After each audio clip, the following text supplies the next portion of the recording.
পরীক্ষিত Trump Putin বৈঠক শেষ হয়েছে এবং বিভিন্ন জায়গায় বিভিন্ন রকম খবর বেরিয়েছে। তাতে বিভিন্ন রকমের রিয়াকশন, বিভিন্ন রকমের কথাবার্তা বেরিয়েছে। ট্রাম্পের বক্তব্য এবং পুতিনের বক্তব্য। এখন নির্যাসটা কি? নির্যাসটা হচ্ছে নিষ্ফলা বৈঠক। আমি আগেই বলেছিলাম এই বৈঠকে কোনো সমাধান সূত্র বেরোবে না, কারণ জেলেনস্কি যা দাবি করছে পুতিন তা মানবেন না। পুতিন যে 5টা এলাকা, ডোনেটস্ক সহ 5টা এলাকা যেটা দখল করেছেন শহর, সেগুলো থেকে পুতিন পিছিয়ে আসবে না, আর ন্যাটো থেকে জেলেনস্কিকে বেরিয়ে যেতে হবে। এইটা যদি চুক্তিতে হয় তাহলে পরে যুদ্ধবিরতি হবে, আদারওয়াইজ যুদ্ধবিরতি হবে না। এখন ট্রাম্প যে ওখানে গেছেন, ট্রাম্প গিয়ে তো উনি কি করেছেন? উনি যা করেছেন সেটা হচ্ছে জেলেনস্কির ঘাড়ে পুরো জিনিসটাকে ঠেলে দিয়েছেন। এবার তুই বেটা মর। এই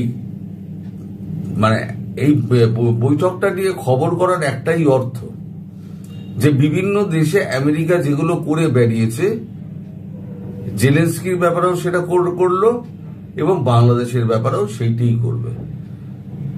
এই ঝামেলা টামেলা পাকিয়ে দিয়ে এইবারেতে নিজেরা পুটপুট করে কেটে পড়বে, তারপর মর বেটা তুই জ্বলে পুড়ে মর। আমাদের এখানে যে খবরটা বেরিয়েছে সে খবরটা আপনাদের একটু পড়ে শোনাই। আমরা ধৈর্যচ্যুতির নাই, পুরোটা পড়বো না, আমি অল্প একটু পড়ে শোনাবো। চুক্তিহীন আলাস্কা বৈঠক সাফল্য দেখছেন পুতিন। আলাস্কা বহু প্রত্যাশিত বৈঠক সারলেন আমেরিকান প্রেসিডেন্ট ডোনাল্ড ট্রাম্প ও রুশ প্রেসিডেন্ট ভ্লাদিমির পুতিন। 2.5 ঘন্টা ধরে হলো বৈঠকে। এই যুদ্ধ নিয়ে যদি স্পষ্টভাবে কোনো সমাধান সূত্র মিলল না। ডিল ব্রেকার ট্রাম্প কোন চালেই চুক্তিতে পৌঁছাতে পারলেন না। আপাত দৃষ্টিতে দেখলে রাজনৈতিক শতরঞ্জে এক কদম এগিয়ে রইলেন রুশ রাষ্ট্রপ্রধানই। এও জানালেন ডনেটস্ক সহ ইউক্রেনের দখল করা জমি ফেরত দেবেন না। শেষে স্পষ্ট ইংরেজি উচ্চারণে বললেন নেক্সট টাইম ইন মস্কো, অর্থাৎ অনুবাদের প্রয়োজন নেই, দেখা হবে মস্কোয়। এবার কথাটা হলো যে আমি তো তোমার ডাকে আলাস্কা এলাম, এই আলাস্কা তো হচ্ছে আমেরিকার। জারেদের আমলে তৃতীয় জার 1800 শতকে সামান্য টাকার জন্য এই আলাস্কাকে আমেরিকার কাছে বিক্রি করে দিয়েছেন, যদিও রাশিয়া মানে এটা এখনো পর্যন্ত রাশিয়ার। এবং ট্রাম্পও যাওয়ার আগে বলেছেন আমি রাশিয়া যাচ্ছি, কিন্তু এদিকে আবার ওখানে গিয়ে নেবে যুদ্ধ বিমান সমস্ত উড়িয়ে নিজের কেরামতি দেখিয়েছেন। লাল কার্পেট পেতে পুতিনকে অভ্যর্থনা করেছেন এবং ট্রাম্পের গাড়িতে উঠেই পুতিন তার গন্তব্যে গেছেন। সব থেকে খারাপ বিষয় হলো যে যারা সোভিয়েত সাংবাদিক যারা গিয়েছেন তারা এতে অত্যন্ত অসন্তুষ্ট, কারণ তাদের যে বসার থাকার কোনো জায়গা দেওয়া হয়নি, এমনকি তাদের কোনো রকম টয়লেট পর্যন্ত ছিল না। এইটা পুতিনকে কিন্তু একটু রাগিয়েছে। এবং মস্কো গেলে মার্কিন সাংবাদিকদের কিন্তু এই একই ট্রিটমেন্টটা করা হবে।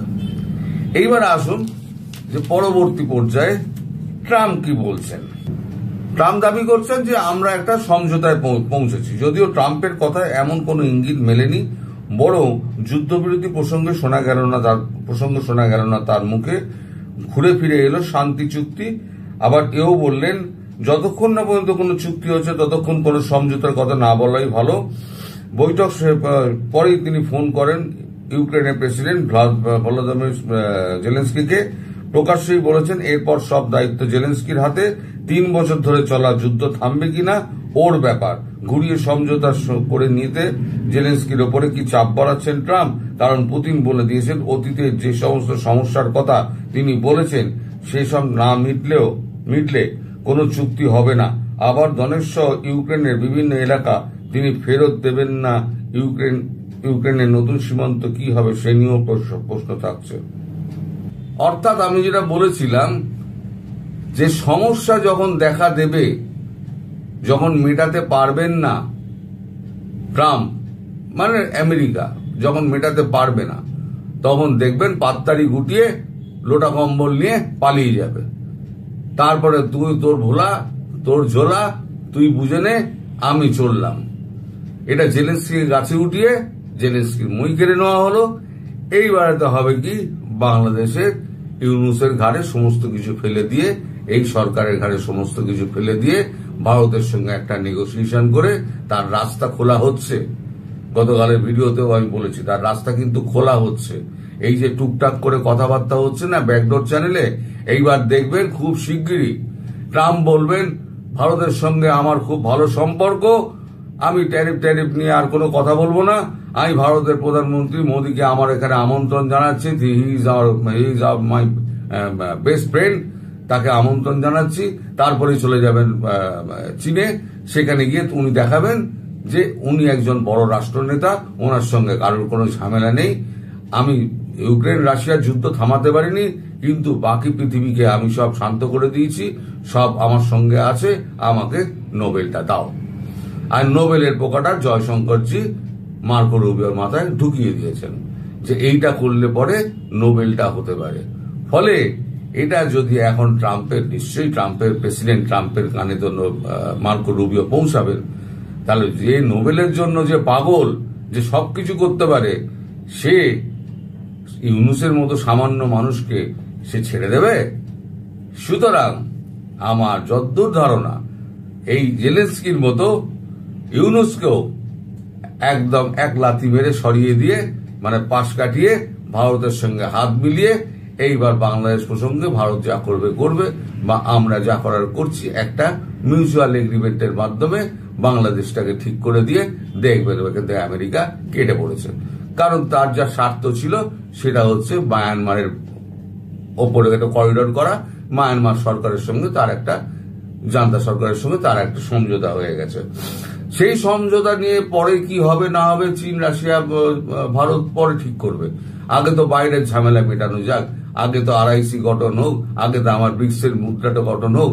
কারণ ট্রাম্পকে কেউ বিশ্বাস করে না। আজকে ট্রাম্প এক কথা বলছেন, কালকে আবার অন্য কথা বলবেন। ট্রাম্পের বদলে আবার ডেমোক্র্যাট পার্টি যদি কেউ আসে, তিনিও যে ট্রাম্পের মতো হবেন না তার কি মানে আছে? ফলে এখন থেকে এই যে রিক, ইরানও ঢুকে যাচ্ছে, এই রিক যে একেবারে এক্সেলেটারে পা দাবিয়ে রেখে দেবে এবং স্পিড বাড়িয়ে চলবে, চাপের স্পিডটা বাড়িয়ে চলবে, এটা কিন্তু একেবারে লিখিত হয়ে গেছে। আমেরিকাকে আর মাথা তুলতে দেবে না এশিয়া। আর আমেরিকার মুশকিল হচ্ছে এই যে পাওয়ার শিফটিং হচ্ছে, এটা আমেরিকা মেনে নিতে পারছে না। এই যে এত বছরের দাদাগিরি, পাওয়ার শিফটিং যেটা এখন হচ্ছে, বিভিন্ন শক্তিগুলো আস্তে আস্তে ওপর দিকে উঠে আসছে, আমেরিকার আধিপত্য কমছে, সেটা আমেরিকা মেনে নিতে পারছে না। ফলে আমেরিকা বারবার ভুল পদক্ষেপ করছে এবং ভুল পদক্ষেপের মাধ্যমে আমেরিকার মানুষকে এবং আমেরিকার অর্থনীতিকে সমস্ত বিপন্ন করে তুলছে। সেটা যবে বুঝবে তখন অনেক দেরি হয়ে যাবে। আপাতত যদ্দূর মনে হচ্ছে এই জেলেনস্কির মতো আমাদের ইউনূসের অবস্থাও হবে। আপনারা শুধু একটু সময় কালক্ষেপ হবে, হয়তো জেলেনস্কির মতো দেখবেন কাছে তুলে দিয়ে ইউনূসকে ওই বইটা কেড়ে নিয়ে পালিয়ে গেছে। এইবারেতে মারটা দেবে হচ্ছে গিয়ে আমেরিকাই মার দেবে, ভারতকে কিছু করতে হবে না।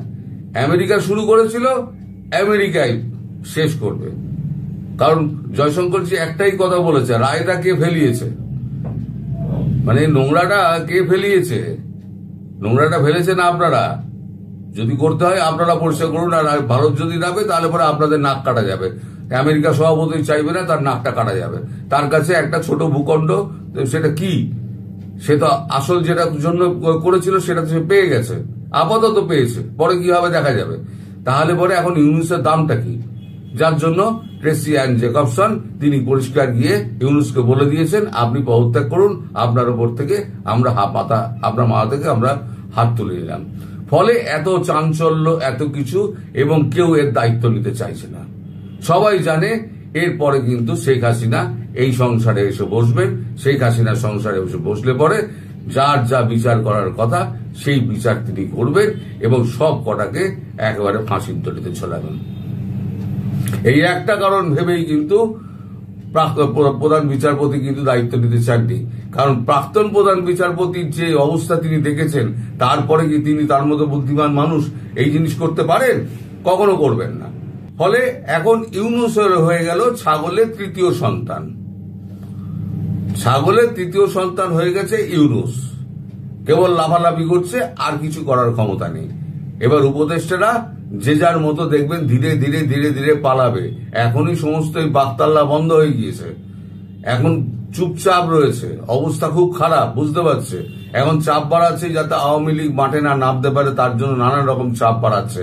কিন্তু চাপ বাড়িয়ে কিছু হবে না, আওয়ামী লীগ ঠিক মাঠে নামবে ঠিক সময় মতো। আর যখন মাঠে নামবে তখন খেলা কিন্তু ধুরন্ধরেরা দেখিয়ে দেবে যে কত ধানে কত চাল। সবাই ভালো থাকবেন, সুস্থ থাকবেন, সাবধানে থাকবেন।